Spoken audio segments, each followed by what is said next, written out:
तो लीजिए प्यारे विद्यार्थियों, हमारे पास में आ चुका है आपका वार्षिक परीक्षा 2026 के लिए कक्षा 7 का सामाजिक विज्ञान विषय का पूरा क्वेश्चन पेपर और इसका पूरा सॉल्यूशन।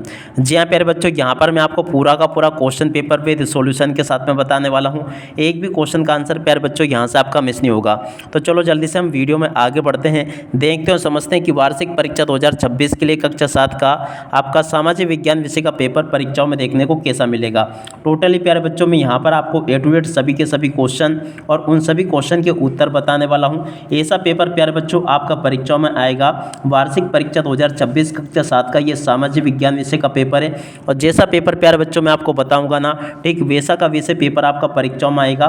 तो चलो जल्दी से हम आगे बढ़ते हैं, समझते हैं आपके पूरे पेपर को और इस पेपर के पूरे सॉल्यूशन को। तो देखो प्यारे बच्चों, आपके पेपर के लिए आपको 2.5 घंटे का समय मिलेगा। पूर्णांक आपका 60 अंकों का होगा और जैसा पेपर प्यारे बच्चों मैं आपको बता रहा हूँ ना, ठीक वैसा का वैसे पेपर आपका परीक्षाओं में आएगा। अब चलो मैं आपको एक एक क्वेश्चन के आंसर बता देता हूँ। पहला क्वेश्चन प्यारे बच्चों पूछा है, भारत का सबसे पुराना पर्वत कौन सा है। देखो प्यारे बच्चों, भारत का सबसे पुराना पर्वत कौन सा, तो देखो इसका राइट आंसर आपका आ जाएगा अरावली। ठीक है, और अब अगला क्वेश्चन पढ़ते हैं, क्या दे रखा है। देखो लिखा है, मुगल साम्राज्य का संस्थापक कौन था। देखो प्यारे बच्चों, मुगल साम्राज्य का संस्थापक कौन था, तो देखो इसका राइट आंसर आपका आ जाएगा बाबर। ठीक है ना, यहाँ से आपको बाबर लिखना होगा। और उसके बाद में चलो आगे बढ़ते हैं, आगे के सभी क्वेश्चन और उन क्वेश्चन के उत्तरों को देखते हैं। अगला प्रश्न नंबर 3 पूछा प्यारे बच्चों, पृथ्वी के वायुमंडल में सबसे अधिक मात्रा में कौन सी गैस पाई जाती है। देखो प्यारे बच्चों, पृथ्वी के वायुमंडल में सबसे अधिक गैस कौन सी पाई जाती है, तो देखो इसका राइट आंसर आपका नाइट्रोजन आ जाएगा। और प्यारे बच्चों, अगर आप भी कक्षा 7 में पढ़ते हो और आप लोग कक्षा 7 में टॉप करना चाहते हो ना, तो आप लोग प्यारे बच्चों अभी के अभी हमारे यूट्यूब चैनल को सब्सक्राइब करके जरूर बताओ, जिससे कि हमें पता चल सके प्यारे बच्चों आप लोग वाकई में कक्षा 7 में पास होने वाले बच्चे हो। केवल वही बच्चे चैनल को सब्सक्राइब करेंगे जो कि कक्षा 7वीं में पढ़ते हैं। तो देख सकते हो प्यारे बच्चों, यहाँ तक के सभी क्वेश्चन के उत्तर मैंने आपको बता दिए। उसके बाद में इनको पढ़ लेना आप लोग। भारत के संविधान का जनक किसे माना जाता है। देखो प्यारे बच्चों, चौथे नंबर का जो क्वेश्चन पूछा ना, इसका राइट आंसर आपका क्या आ जाएगा, डॉक्टर BR अम्बेडकर इसका राइट आंसर होगा। ठीक है ना, ग नंबर का क्वेश्चन का आंसर प्यारे बच्चों ये होगा आपका। और अब अगला क्वेश्चन पढ़ते हैं, रानी दुर्गावती किस क्षेत्र की शासक थी। देखो प्यारे बच्चों, इस क्वेश्चन का राइट आंसर आपका क्या आ जाएगा, आप लोग यहाँ से इसको देख लीजिएगा। रानी दुर्गावती जो थी ना, गोंडवाना राज्य की शासिका थी। ठीक है ना, क नंबर का प्यारे बच्चों इसका राइट आंसर आ जाएगा।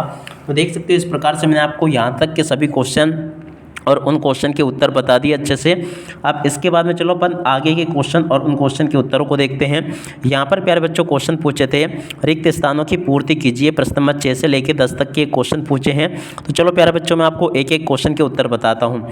यहाँ पर प्यारे बच्चों क्वेश्चन पूछे हैं, पृथ्वी के आंतरिक भाग की सबसे ऊपरी परत को कहते हैं। देखो प्यारे बच्चों, पृथ्वी की आंतरिक भाग की सबसे ऊपरी परत को क्या कहते हैं, भूपर्पटी कहते हैं। यहाँ से प्यारे बच्चों आपको इस प्रकार से लिख लेना होगा। क्या लिखोगे, यहाँ पर आपको लिखना होगा भूपर्पटी, इसका राइट आंसर होगा। ठीक है, इसका आंसर प्यारे बच्चों मैंने आपको ये बता दिया। और अब अगला क्वेश्चन पढ़ते हैं, मुगल चित्रकला का स्वर्ण युग के शासनकाल को माना जाता है। प्रश्न नंबर 7 जो पूछा ना प्यारे बच्चों, इसका राइट आंसर आपको यहाँ से लिखना होगा, जहांगीर के शासनकाल को माना जाता है। तो यहाँ से आपको प्यारे बच्चों क्या लिखना होगा, जहांगीर। ठीक है, और अब अगला क्वेश्चन पढ़ते हैं, क्या दे रखा है। देखिएगा प्यारे बच्चों, अगला क्वेश्चन लिखा है, ग्राम पंचायत का कार्यकाल होता है। तो देखो कितने साल का होता है, तो देखो यहाँ पे आपको 5 वर्ष लिखना होगा। और अब अगला क्वेश्चन, मौर्य साम्राज्य की राजधानी थी। देखो प्यारे बच्चों, मौर्य साम्राज्य की राजधानी क्या थी, तो देखो यहाँ से आपको लिखना होगा पाटलिपुत्र। तो यहाँ से आप लोग लिख लें, मौर्य साम्राज्य की राजधानी क्या थी, पाटलिपुत्र थी। ठीक है ना, तो यहाँ से प्यारे बच्चों आपको पाटलिपुत्र लिखना होगा। और अब अगला क्वेश्चन पढ़ते हैं, जल ग्रह के नाम से ग्रह को जाना जाता है। तो देखो प्यारे बच्चों, जल जो है ना केवल एक ग्रह पर पाया जाता है, पृथ्वी पर। तो इसलिए जल ग्रह के नाम से किसको जाना जाता है, पृथ्वी को जाना जाता है। ठीक है, देख सकते हो प्यारे बच्चों, यहाँ तक के सभी क्वेश्चन और उन क्वेश्चन के उत्तर मैं आपको बता चुका हूँ। अगर प्यारे बच्चों आप भी वाकई में कक्षा 7 में टॉप करना चाहते हो ना, तो आप लोग प्यारे बच्चों अभी के अभी हमारे यूट्यूब चैनल को सब्सक्राइब करके जरूर बताएं। केवल वही बच्चे चैनल को सब्सक्राइब करेंगे जो कि कक्षा 7वीं में वाकई में पास होना चाहते हैं। ठीक है, यहाँ तक के सभी क्वेश्चन के उत्तर प्यारे बच्चों मैं आपको बता चुका हूँ। उसके बाद में देखो इन क्वेश्चन को पढ़ लेना।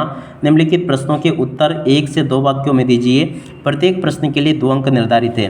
जी हाँ प्यारे बच्चों, यहाँ पर आपको 11वां, 12वां, 13वां, 14वां, 15वां और 16वां क्वेश्चन यहाँ पर आपसे पूछे गए हैं। तो चलो प्यारे बच्चों मैं आपको इन सभी क्वेश्चन के उत्तर बता देता हूँ। तो देखो प्यारे बच्चों, ये जो 11वां क्वेश्चन पूछा ना, भारत में पाए जाने वाले किन्हीं 2 प्रकार के वनों के नाम लिखिए।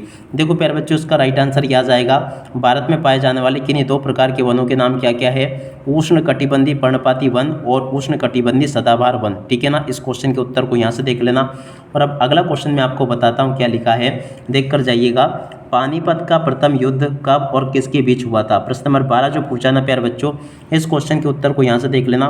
पानीपत का प्रथम युद्ध 1526 में बाबर और इब्राहिम लोदी के बीच में हुआ था। ठीक है ना, प्रश्न नंबर 12 का उत्तर प्यारे बच्चों ये लिखा है। और अब अगला क्वेश्चन पढ़ते हैं, जनजाति किसे कहते हैं? देखो प्यारे बच्चों, इस क्वेश्चन का उत्तर ये लिखा है, जनजाति एक ऐसा सामाजिक समूह है जो एक विशेष भौगोलिक क्षेत्र में रहता है और उसकी अपनी विशिष्ट संस्कृति, परंपराएं और जीवन शैली होती है। ठीक है प्यारे बच्चों, इस क्वेश्चन के उत्तर को यहाँ से देख लें। इसका उत्तर भी प्यारे बच्चों मैंने आपको ये बता दिया है। और अब अगला क्वेश्चन पढ़ते हैं क्या दे रखा है। यहाँ पर प्यारे बच्चों क्वेश्चन लिखा है, समानता से आप क्या समझते हैं? प्रश्न नंबर 14 जो पूछा ना प्यारे बच्चों, इस क्वेश्चन के उत्तर को यहाँ से देख कर लिख दें। ये लिखा, समानता से आप क्या समझते हैं, देख लीजिएगा। इसका पूरा का पूरा उत्तर प्यारे बच्चों मैं आपको बता चुका हूँ। समानता का क्या अर्थ होता है, इस पूरे के पूरे क्वेश्चन के उत्तर को आप लोग देख लें। ये लिखा इस क्वेश्चन का उत्तर।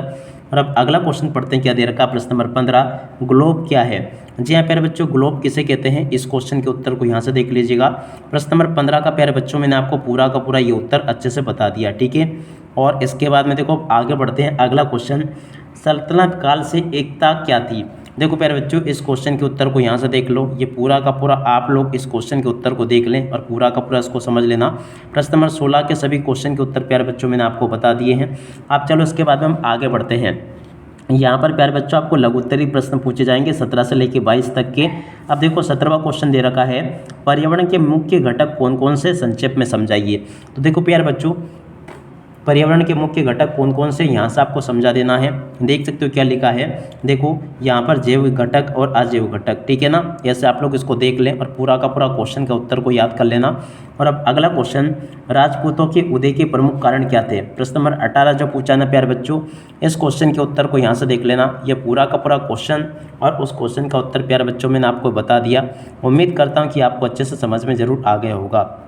उसके बाद में देखो अगला क्वेश्चन, समाचार माध्यम मीडिया हमारे जीवन को कैसे प्रभावित करता है?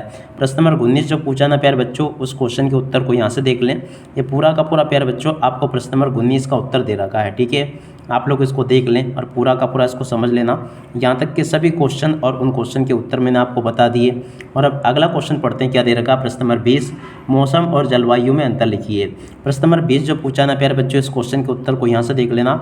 मौसम और जलवायु में अंतर प्यारे बच्चों आपको ये दे रखा है, पूरा का पूरा देख लें आप लोग और अच्छे से इसको समझ भी लें। और अब अगला क्वेश्चन पढ़ते हैं क्या दे रखा है, रजिया सुल्तान के शासनकाल के प्रमुख चुनौतियाँ कौन सी थी? देखो प्यारे बच्चों, रजिया सुल्तान के शासनकाल के समय प्रमुख चुनौतियाँ कौन कौन सी थी? देखो तुर्की सरदारों का विरोध, और इसके बाद में देखो धार्मिक नेताओं का विरोध, और उसके बाद में देखो गुलामों और अधिकारियों का विरोध और प्रशासनिक समस्याएं। इस प्रकार से प्यारे बच्चों आप लोग यहाँ से इसको देख लेना और पूरा का पूरा अच्छे से याद कर लेना। उसके बाद में देखो प्यारे बच्चों अगला क्वेश्चन देखते हैं क्या लिखा है। प्रश्न नंबर 22 पूछा है, सरकार के प्रमुख अंग कौन कौन से हैं, उनके नाम लिखिए। देखो प्यारे बच्चों यहाँ से आप लोग देख लें, सरकार के 3 अंग होते हैं, विधायिका, कार्यपालिका और न्यायपालिका। ठीक है, यहाँ से आप लोग इसको देख लें और पूरा का पूरा इसको याद कर लेना अच्छे से। और अब अगला क्वेश्चन प्रश्न नंबर 23 पूछा है, दिल्ली सल्तनत की स्थापना को और विस्तार से कीजिए।